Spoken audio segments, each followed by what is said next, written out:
Esteemed members of the exam commission,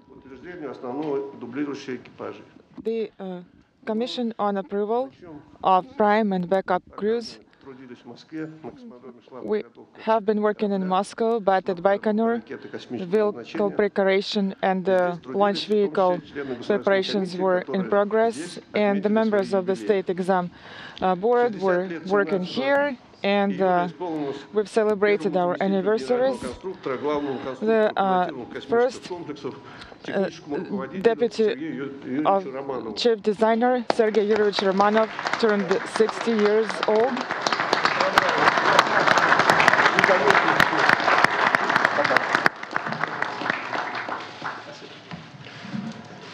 Thank you. But this is not all. Yet another member of the State Exam Board, deputy of Cosmonaut Training Center, Maxim Kharlamov, had his 50th anniversary yesterday, and allow me to congratulate him.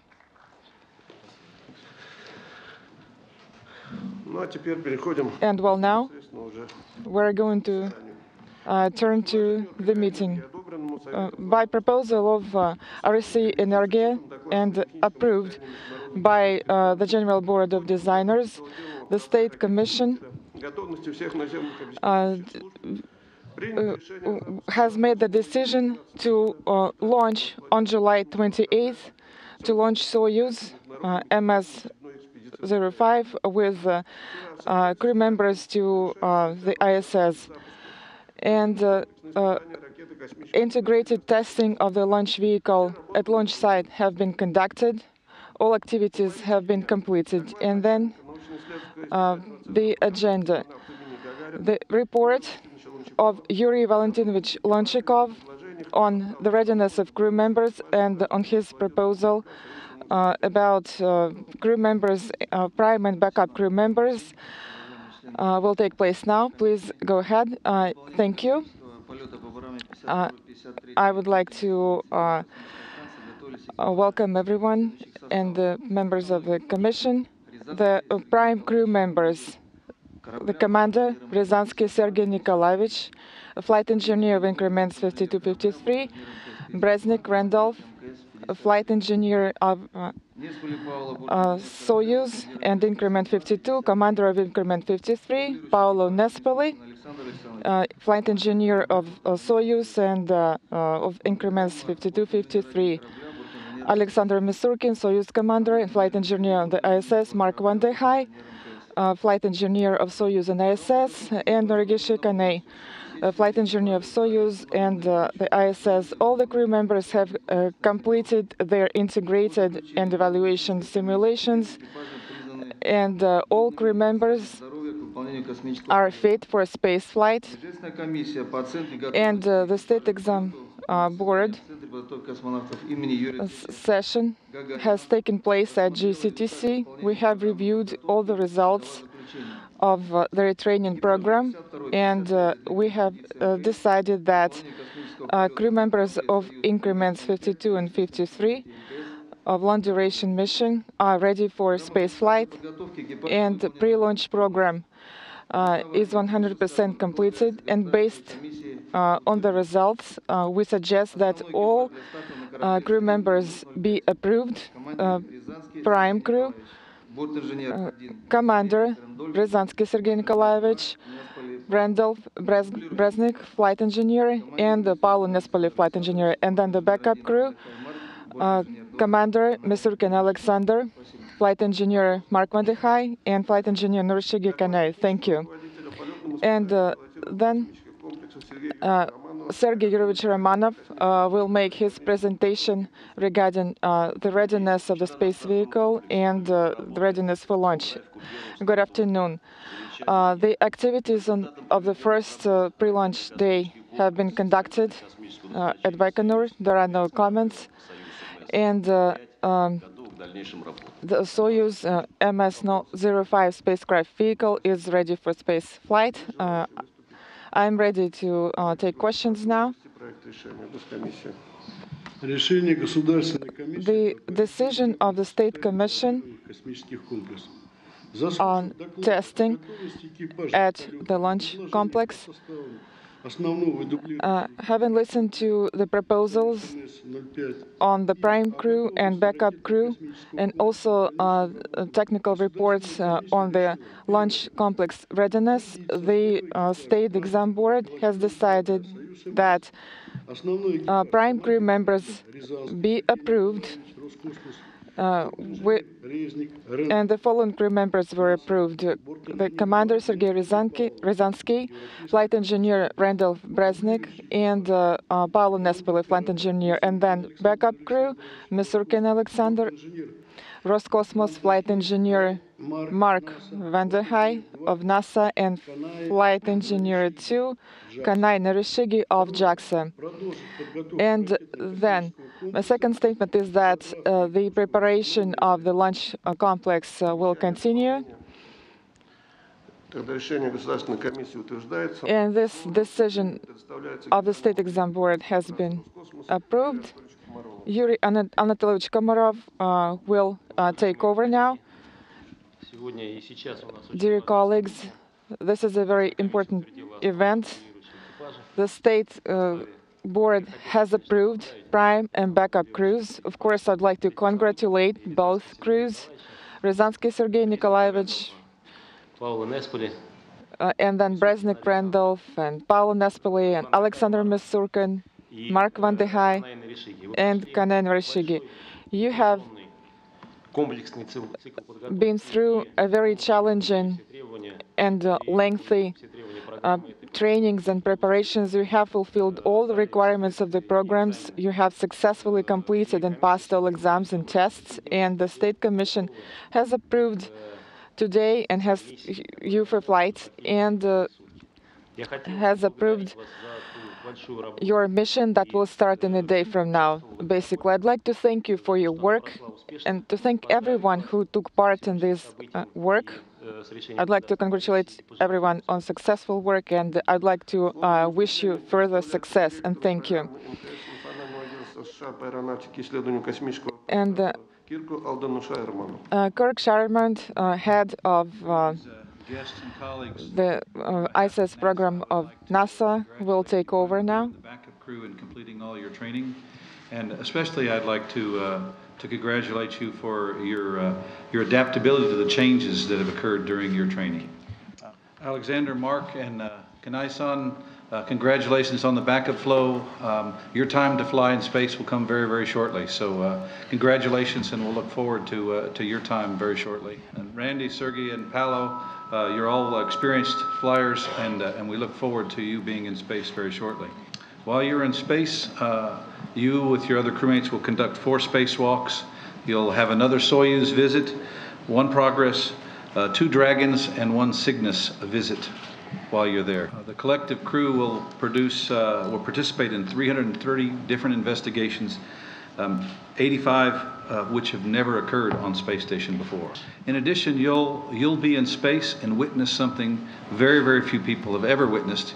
You'll witness a solar eclipse from the vantage point of space and actually be able to see the shadow of the moon cast on the Earth. So we wish you a very successful mission. Know that all the people in this room and the people back at your various agencies are behind you and working very hard to make you successful. All the best. Всего самого наилучшего. All the best. The Director of Technology and Engineering of ESA, Frank Angara, will take the floor now. Good afternoon to you all, and I'd like to join my colleagues who preceded me in congratulating the crew, the prime crew and the backup crew, for the hard work which led to this successful decision by the State Commission. I would like to thank all of the people who've worked with you in order to make this ready and to come to this moment, and most of all to make your mission as good.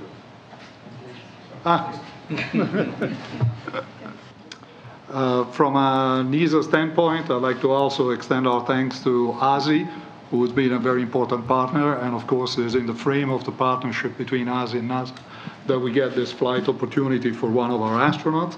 And I think this is going to be a very important mission, as underlined, for the science, the technology, and the work that you will be performing on the space station itself, and this is very important for all of us.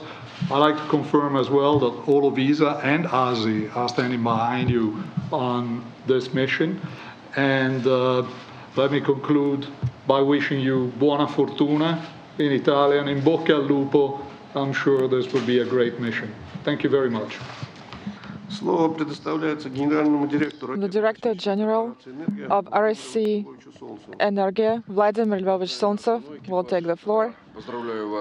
Dear Prime and backup crew, I'd like to congratulate you on successful completion of a very challenging stage of training, and hopefully backup crew will also fly shortly in a few months from now. And I'd like to assure you that the preparation of the launch vehicle and the launch site is in progress, and it is on schedule.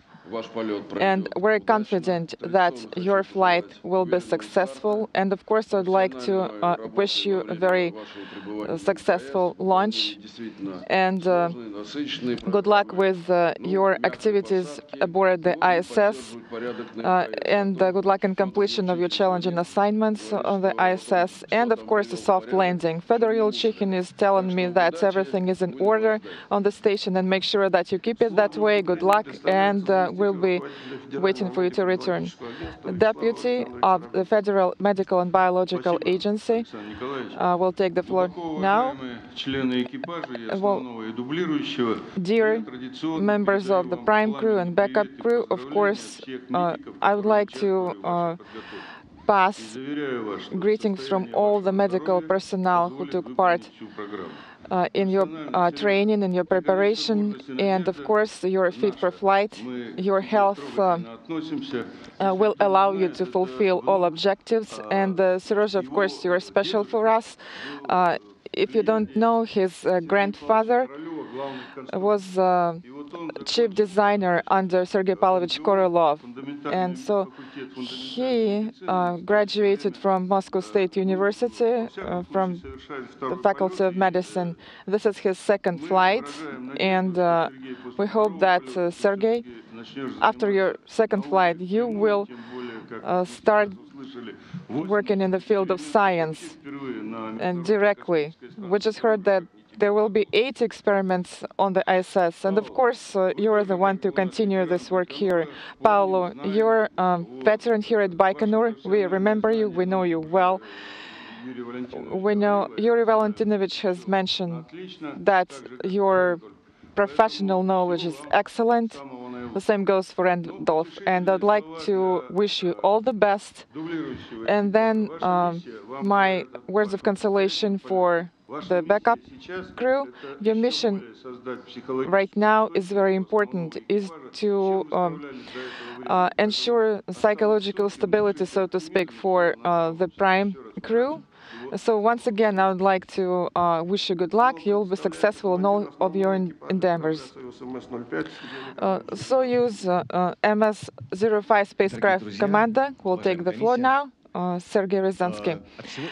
Dear friends and dear members of the board, first of all, I would like to thank you from all my heart, and I would like to thank all the specialists who have been working with us, who made sure that we're healthy, all the specialists who share their knowledge, their skills, specialists from the Gagarin Training Center, specialists from RSC Energia, and specialists working here at Baikonur. Of course, this flight will be very exciting. We'll have a busy, challenging schedule, and of course, we are optimistic about upcoming flight, and we are ready for space flight.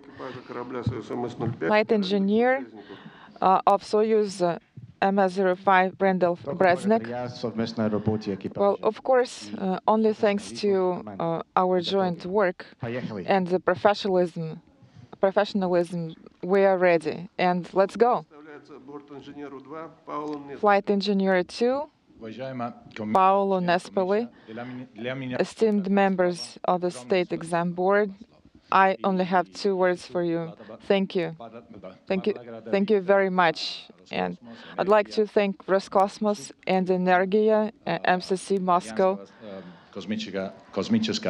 Italian Space Agency, and European Space Agency, as well as NASA, and all specialists who have been working for our benefit. Thank you, and as Randy has said, let's go, finally. Alexander Misurkin, commander of backup crew. Good afternoon, dear members of the Commission and dear friends. Well, the psychological, political atmosphere is excellent, and also the backup crew members are ready for flight. Mark Van de Heij, flight engineer of backup crew. Dear members of the Commission, dear friends, thank you for your work. Thank you for helping us train. Just thank you. Flight engineer 2, Norishigi Kunai. Good afternoon. I would also like to thank everyone for their help. And it is my pleasure to be working with such astronauts and cosmonauts. This is excellent experience for me. Thank you. Sergey, Paolo, Randolph, I would like to congratulate you on behalf of State Exam Board. You are assigned as prime crew of Soyuz MS-05. We would like to wish you a successful launch, successful mission, and we're waiting for you here on Earth. And this completes the session of State Exam Board. Thank you very much.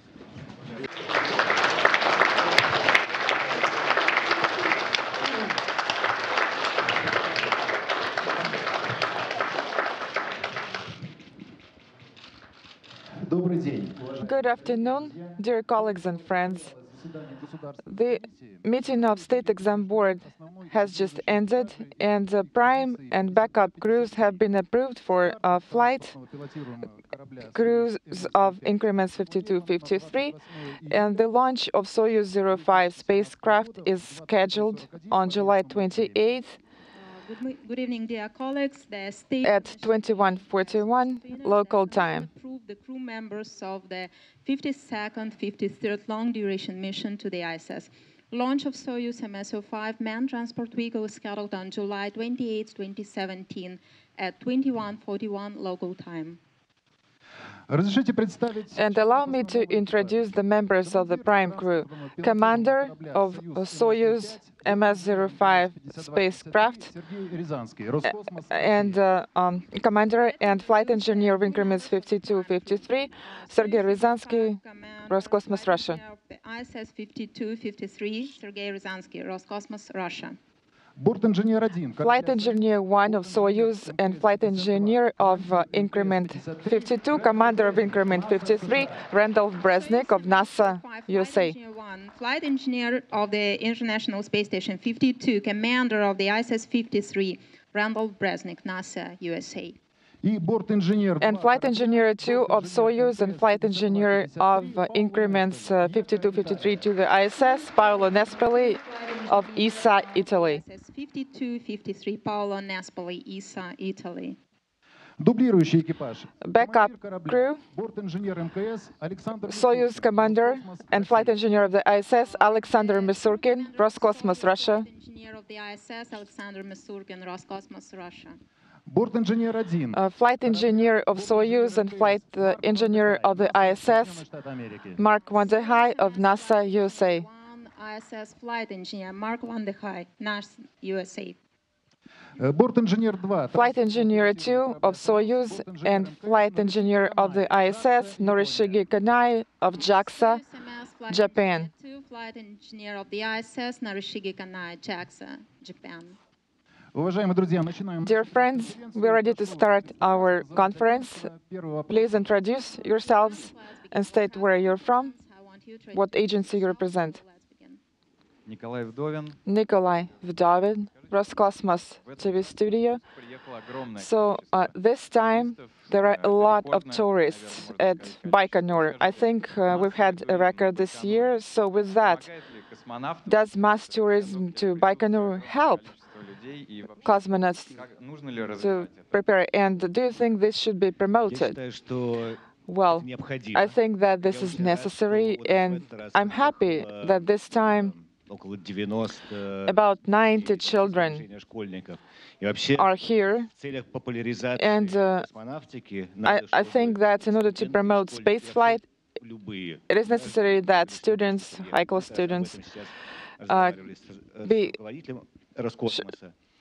can make it here to Baikonur. I have discussed it with head of Russian Space Agency, and he fully supports these activities, and I think it will be widely available in the future. Question to Paolo Nespoli.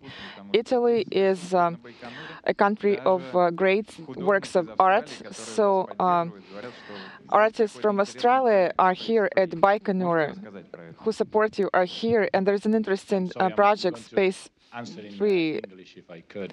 Could you please share your thoughts about it? Space 3, it's a project, joint project between the Italian Space Agency and the European Space Agency and the famous Italian artist Michelangelo Pistoletto. He designed a symbol, which is the one that I have on my right hand here, which represents the third paradise. The third paradise is a protected area where things can happen because it's protected, it's a haven. And in this paradise, there are two extremes which actually work together to protect the center. And what we put in the two extremes is science in one side and education in the other side, and in the middle, they put the Earth. So in this project, I will take pictures on space through an application on the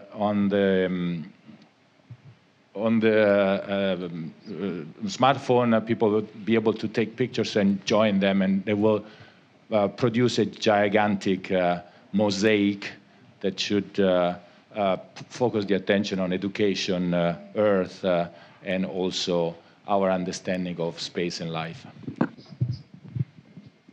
Rob Navius with NASA Television. Two questions for Randy Bresnik. Randy, first of all, you guys are an experienced crew, but you're launching into a very daunting time frame of operational and scientific research activities. What do you intend to do to try to mitigate that, and what is the importance of the extra crew member for the U.S. segment that will help you face those challenges? We're launching into a crew that's been up there by themselves for 57 days. Fyodor Yurchikhin, Peggy Whitson, and Jack Fisher. Okay. They've got their groove on. They are working very, very well. They have a very good technique and tempo that they are operating under. And we're going to go up there and join them. And we're there to add to what they're doing, not change anything that they're doing. And so we've got a time where we're going to jump in and join the team. Then, okay, all right.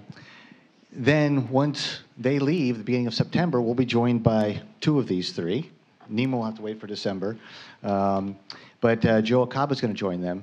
And we've had the opportunity to get together and train these last few months. And the big thing is that we're going to have, like with Peggy and Two Fish, we're going to have 4 USOS crew members. And with over 330 possible experiments, of which 85 are new to the space station right now, there is a ton of science for us to do.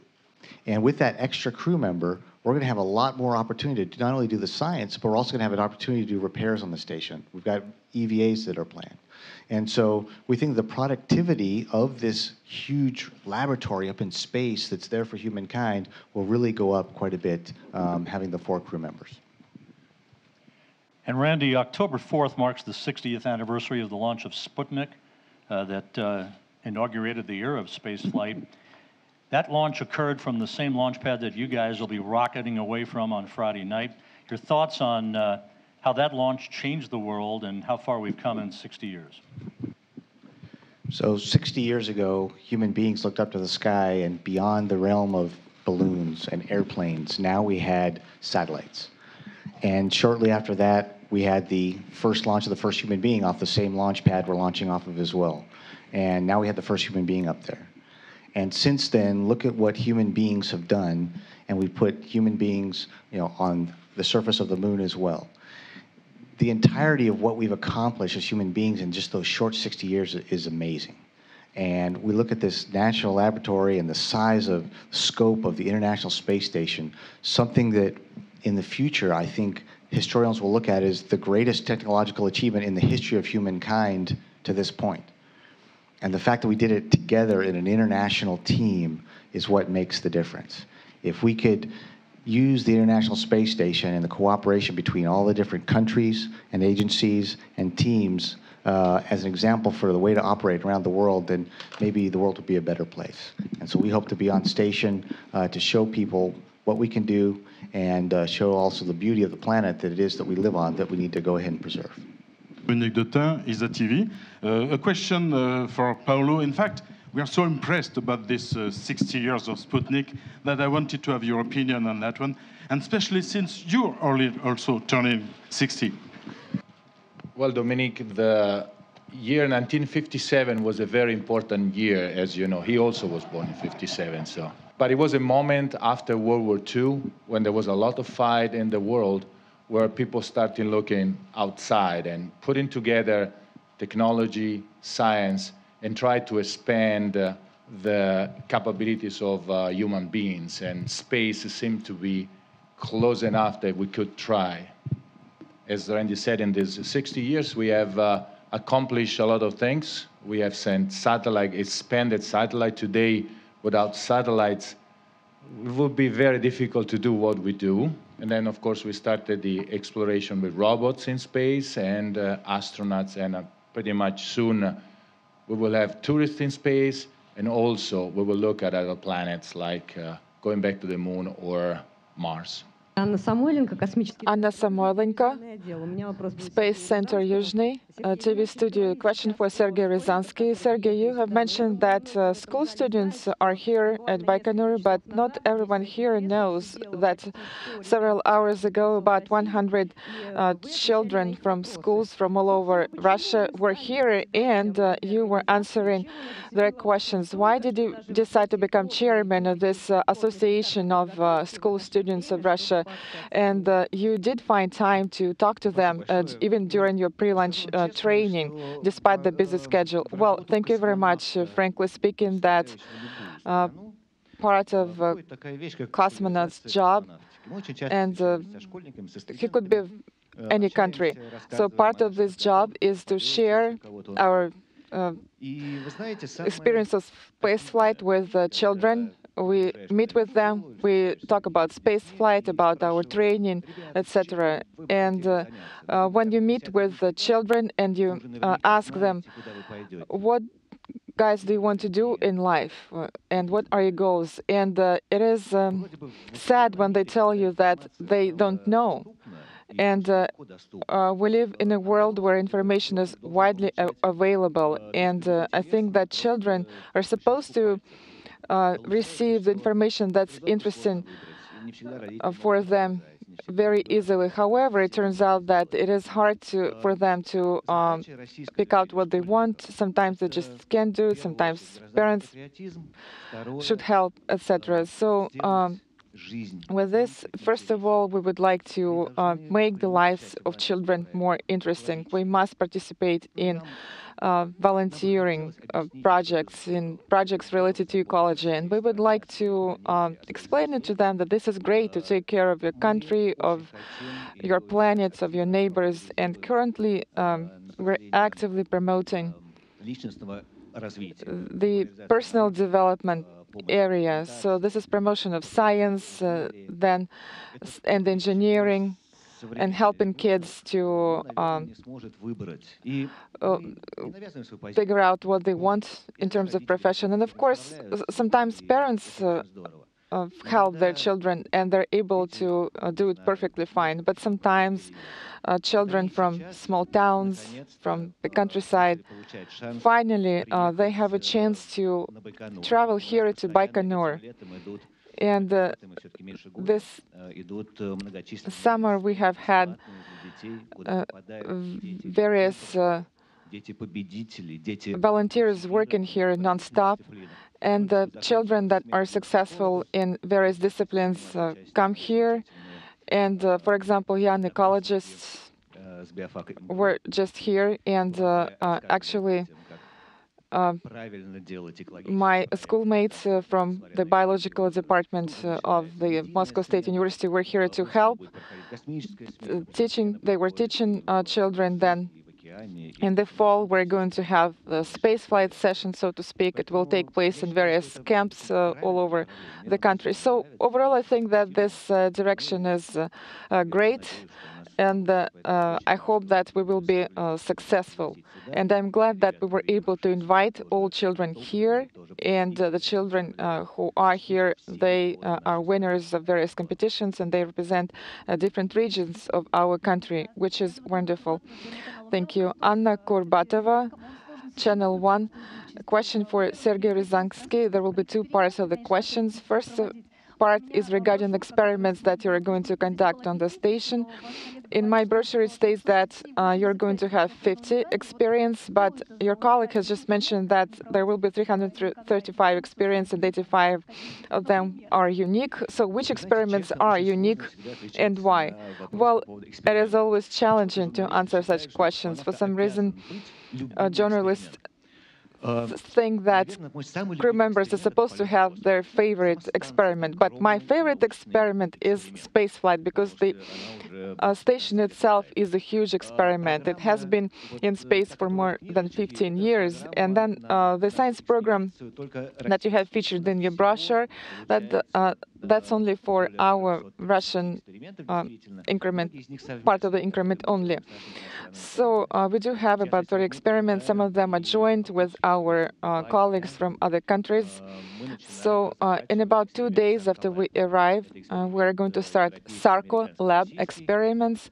Russia and ESA participate in this experiment, and hardware for the experiment is as large as this room. So basically, it will take the entire European module, almost. So this is a very interesting, comprehensive experiment, and personally for me it is interesting because it is on the same subject of my dissertation, the dissertation that I defended years ago. So this experiment studies muscles and tendons.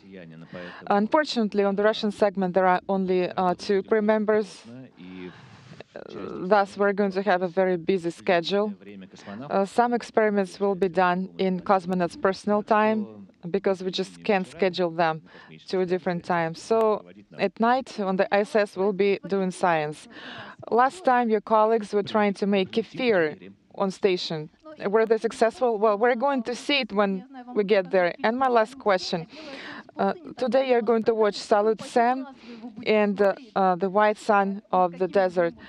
And this is not the first time that you're going to be watching this. So what are your feelings about it? How many times have you seen these movies? Alexander, do you know? Can you count? Well, this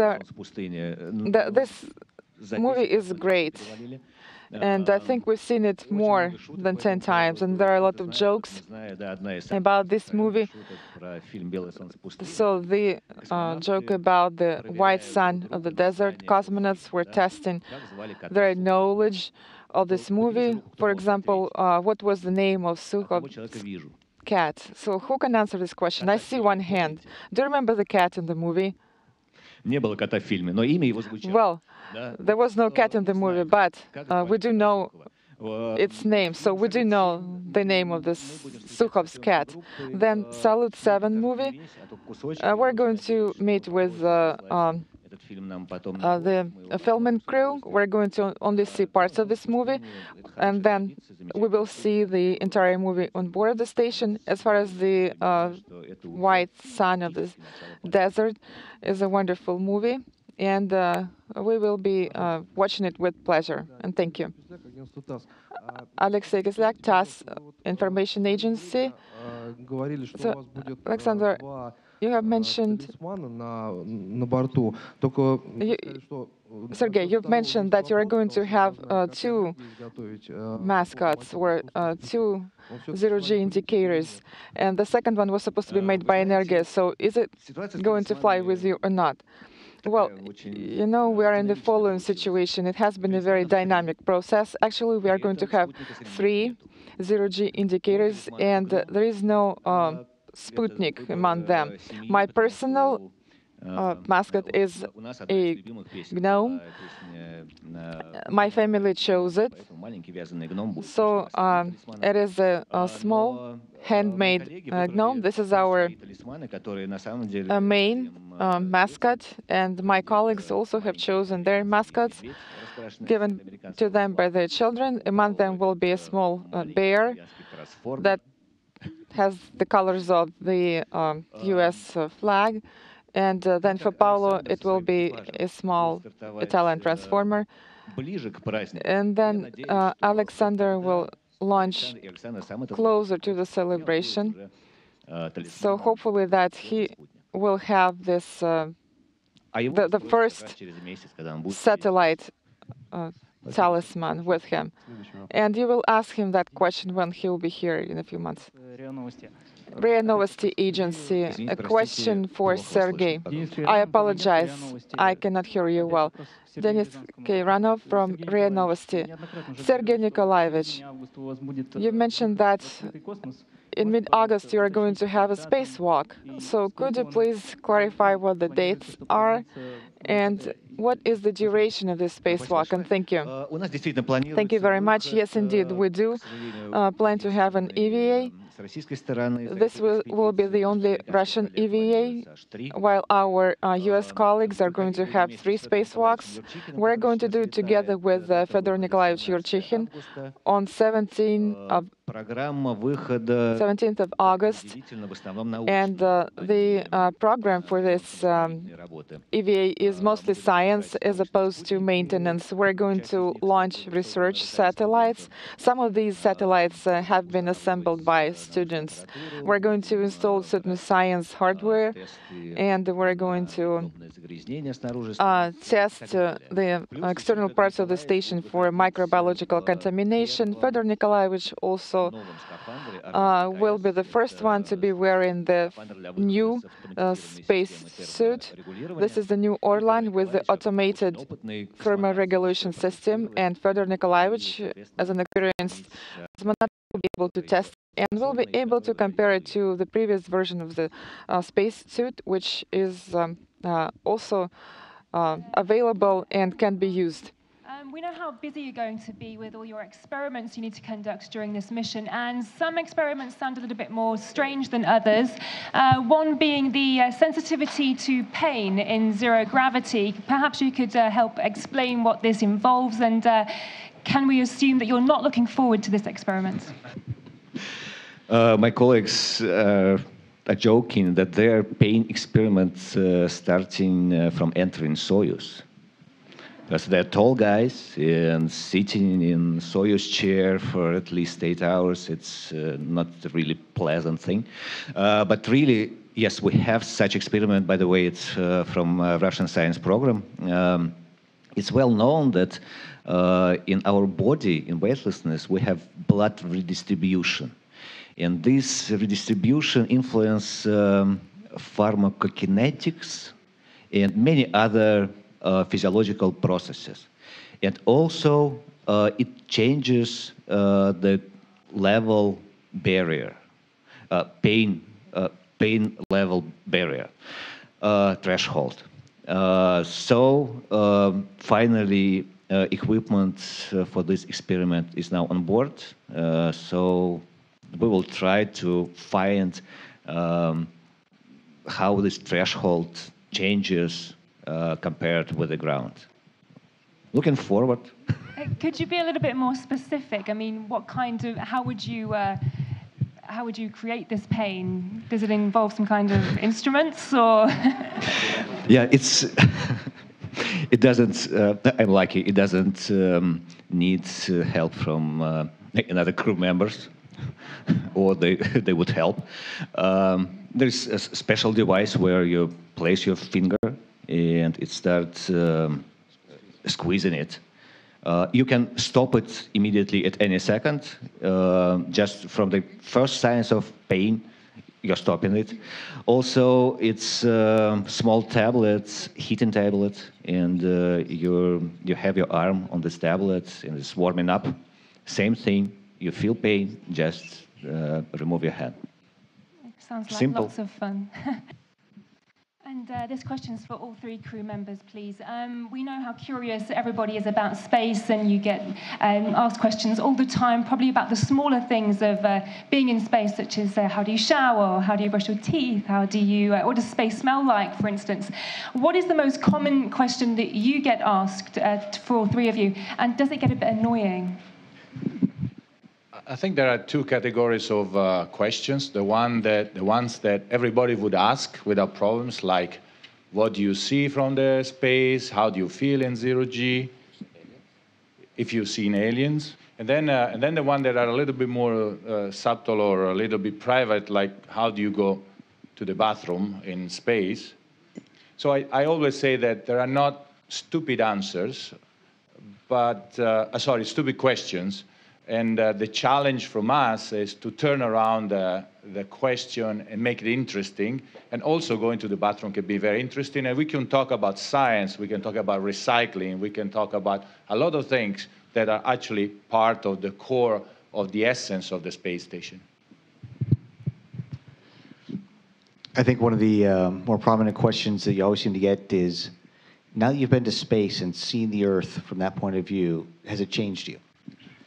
You know, the first time you get to see it, and then we're excited for Mark to see that in the middle of September, the first time you see the Earth, where you can see the whole curve of it, because your whole life the horizon's been flat. And so if I drew a curve from here to here, which is what you see of the Earth when you're in orbit, your eyes automatically and your brain already figures out this curve means a circle only this big. And you extrapolate in your mind how big that thing is. And you go around that circle every 90 minutes, and you realize that every experience you've ever had, every person you've ever met, every person who's ever lived is down on that little circle that you're going around every 90 minutes.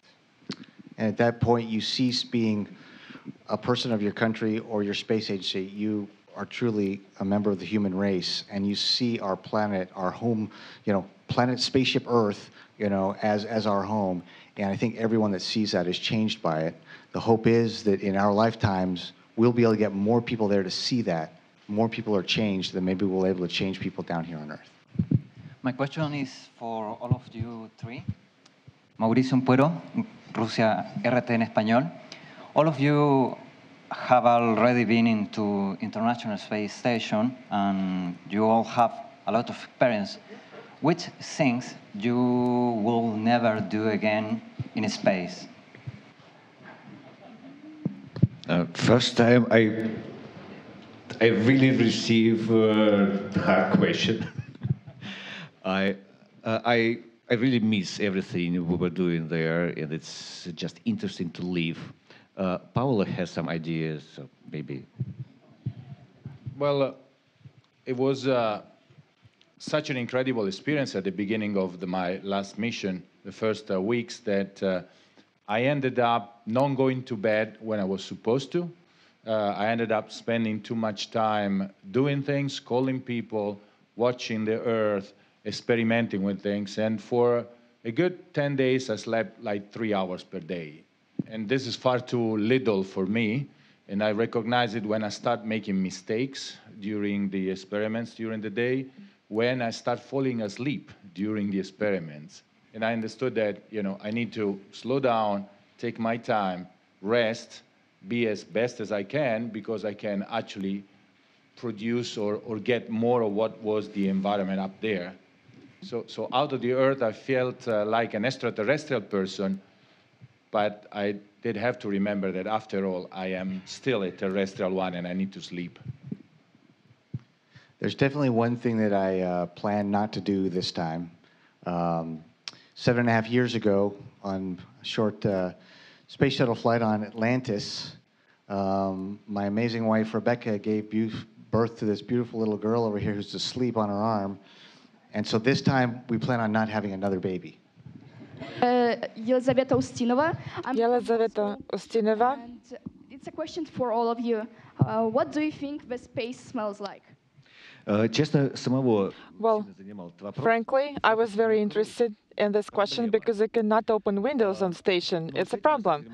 However, you can deal with this. During my previous flight, I had 3 spacewalks, and when you are getting out of the small module, it is still remains in vacuum anywhere from 6 to 8 hours. And when we pressurize it back, when we come back, it is not a 100% pressurization. It's only 50 millimeters of mercury. So then my task, and I'm a small guy, I was supposed to get out of my spacesuit and help my commander get out of his spacesuit, and he's a bigger guy. And there I had this very unique opportunity to check what space smells like. It smells like welding. This is a very ozone, metallic, very distinctive smell. So this is what it smells like. Thank you very much. And on the American segment, the same thing. After an EVA, when they open the hatch and we repressurize, there's a very strong smell. And I smelled it, and it was immediate. I knew what it was, and I asked another crew member before I said anything to see what they said. And Nicole Stott said the exact same thing, what space smelled like on the American segment, or the USOS segment. Smells like cream of mushroom soup. Sergey, I have one more question for you and to the rest of the crew members. Well,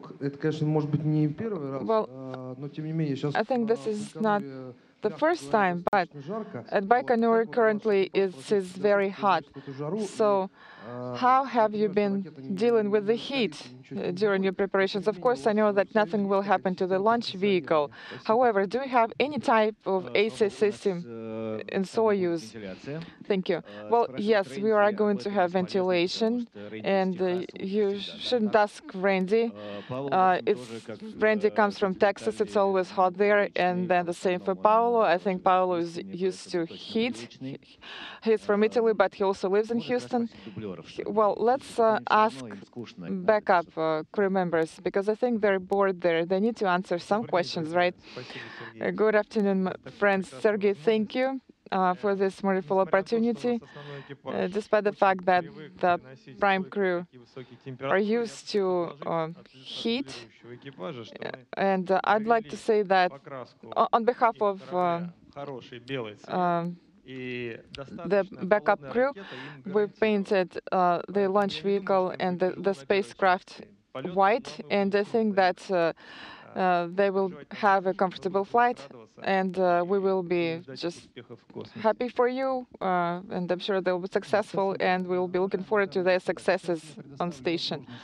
Thank you very much, and dear friends, I would like to give the opportunity to the representative of the European Space Agency to talk to Paolo in Italian, and Paolo will share what they have discussed. Who flew in space on a very interesting mission. It was a joint Italian-American project on the space shuttle. It was called the Tethered Satellite System, a system that was studied by the University of Padua, where a satellite was deployed by the shuttle in a very strange and complicated configuration. It was a very challenging mission, and Italy provided the first astronaut. This opened even more the cooperation between the United States, NASA, the Italian Space Agency, the European Space Agency for space. And there was a question about what is written in my DNA. And I don't know, I'm an aerospace engineer, so I'm not quite sure exactly what is written there. but I'm pretty sure that it's written, the same thing is written in everybody, which is we are curious, we are explorers, we are not satisfied until we do things, we touch with our hands, we expand our knowledge, and this is what we are doing tomorrow for essentially expanding our knowledge, but for making also the world better for all of us. Thank you, and dear colleagues. This completes our press conference. Thank you very much for interesting questions, and I would like to thank all crew members for their answers. Thank you.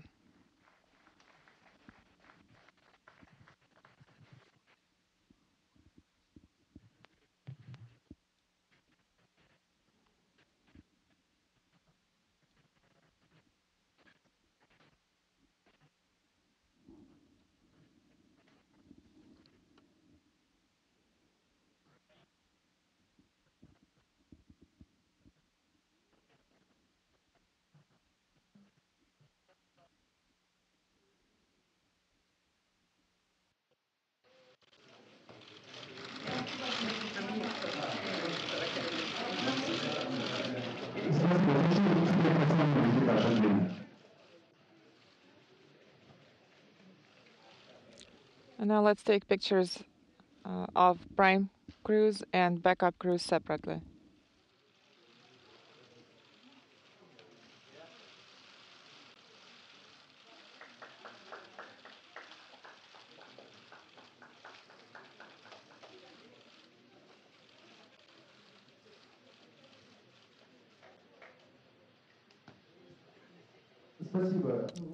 Thank you. And dear guests, I'm expecting all of you here at Saturn movie theater. There will be a presentation of Salute 7 movie, and I'd like to thank everyone. The record, Paolo.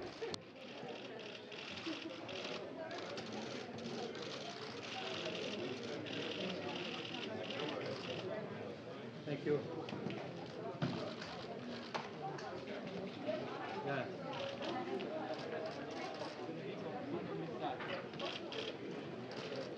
Sto lì. Grazie.